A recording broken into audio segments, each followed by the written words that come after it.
Hello everyone. आज हम class 12th का विजयनगर एम्पायर चैप्टर पढ़ेंगे जो आपके बोर्ड्स के लिए काफ़ी इंपॉर्टेंट है। हम इसमें सिर्फ इंपॉर्टेंट टॉपिक्स इसके पढ़ेंगे क्योंकि ये चैप्टर बहुत लंबा है। सबसे पहले हम चैप्टर को देखते हैं कि इस एम्पायर को किसने फाउंड किया था। हरिहरा वन और बुक्काराय वन ने इसको फाउंड किया था। रिवर फ्लो करती है तुंगभद्रा, संगमा, सलुआ, तुलुवा एंड अराविद्दु डायनेस्टी ने रूल किया है। टोटल 4 ही हैं। हम्पी इंपॉर्टेंट सिटी है इसकी और पंपा देवी जो इनकी गॉडेस है उसके नाम पे रखी गई थी। और कॉलिन मैकेंजी ने इस एम्पायर को डिस्कवर किया था। अब हम सेकंड इंपॉर्टेंट टॉपिक पढ़ेंगे जो कि है अमारा नायका सिस्टम। ये मिलिट्री कमांडर्स होते थे जो टैक्स कलेक्ट करते थे पीजेंट्स, क्राफ्ट पर्सन और ट्रेडर्स से।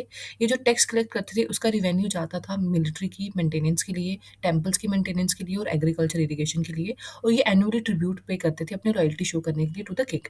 अब हम पढ़ेंगे फोर्टिफिकेशन के बारे में।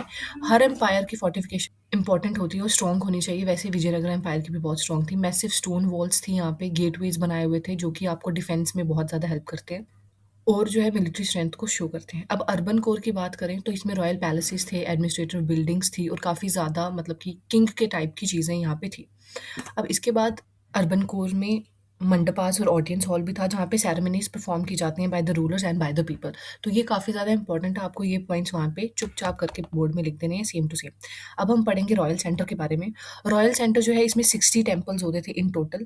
उसके बाद ऑडियंस हॉल और महानवमी डिब्बा इंपॉर्टेंट है। महानवमी डिब्बा में जैसे दुर्गा पूजा होती है ना, दशहरा होता है, ये फेस्टिवल जो है वो हिंदू फेस्टिवल्स जो है वो परफॉर्म किए जाते थे और यहाँ पे वर्शिप की जाती थी इमेज की।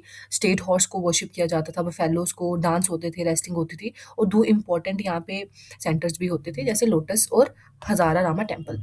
अब हम टेम्पल्स की बात करें तो कल्चरली भी ये एम्पायर काफ़ी ज़्यादा फ्लरिश्ड और काफ़ी ज़्यादा वो था, क्या बोलते सकते हैं आप इसको, कि बहुत ज़्यादा इंपॉर्टेंट था। मिलिट्री ही नहीं, कल्चरली भी काफ़ी काफ़ी ज़्यादा इंपॉर्टेंट है ये आपके लिए।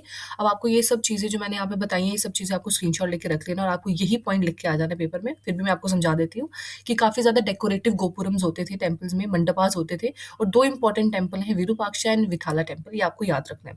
और यहाँ पे एनिमल्स को डिपिक्ट किया जाता था वॉल्स पे, सीन्स, रामायणा के सीन्स को डिपिक्ट किया जाता था, ये आपको लिखना है। अब धीरे धीरे इसका डिक्लाइन भी हम देख लेंगे। डिक्लाइन जो है वो बैटल ऑफ कालीकोटा तालीकोटा सॉरी, वहीं से स्टार्ट हो गया था। आर्मी जो है वो डिफीट कर दी गई थी बाय डेक्कन सल्तनत और इसको बहुत ज़्यादा लूटेड और डिस्ट्रॉय कर दिया गया था। और इसके बाद ये कभी भी वैसे उस तरीके से फ्लरिश नहीं हो पाया जिस तरीके से पहले था, वैसे कभी भी पावर में नहीं आ पाया। तो दो रीजंस हैं, एक वीक सक्सेसर कि वैसा कोई आया भी नहीं, और दूसरा है इंटरनल कॉन्फ्लिक्ट। अब आप मुझे बताओगे कि इस एम्पायर का सबसे ज़्यादा इंपॉर्टेंट सक्सेसर कौन सा था।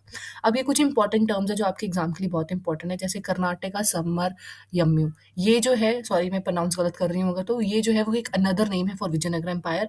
अमारा नायका मैंने आपको बता दिया है। गजापति क्या होते हैं, lord of elephant. Ashwapati lord of horse and Narapati lord of man. तो यही था आपका चैप्टर, काफी इजी तरीके से मैंने आपको